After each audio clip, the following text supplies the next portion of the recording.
देखिए इसमें क्या करना है, find the LCM bye listing multiples. जब मल्टीपल्स लिखे हों और एक प्राइम फैक्टराइजेशन मेथड होता है, एक डिवीज़न मेथड होता है, ये तीनों मेथड से हम एक ही सवाल बता रहे हैं, बाकी आप तीनों ये सारे सवाल करके लगाइए कि दिखाइए सबका दूसरा, पहला, दूसरा, तीसरा पार्ट, ठीक है।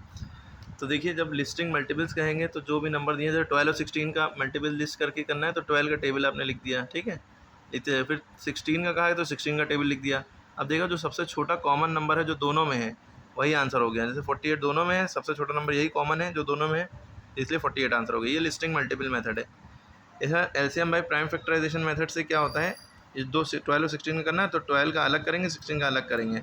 प्राइम फैक्टराइजेशन मेथड एलसीएम में अलग अलग करते हैं। एलसीएम बाय डिवीजन मेथड में एक साथ करते हैं, 2 नंबर 3 नंबर जितने भी नंबर है सबका एक साथ करेंगे। प्राइम फैक्टराइजेशन में आपने अलग अलग करा, ये आया जो कॉमन थे एलसीएम में जो कॉमन होता है वो लिखा 2 का, ये 2 का। अब ये दोनों 2 कॉमन नहीं है तो ये दोनों 2 एक ही में है, तो एक ही में तो भी एक एक बार लिख लिए, एक बार इसको एक बार इसको, फिर ये जो 3 बचा वो भी लिख लिया, ठीक।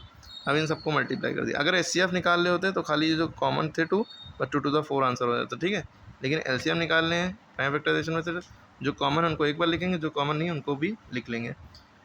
और एलसीएम देखिए इसमें भी आंसर 48 आया, और एक साथ करेंगे तो भी आंसर 48 आया।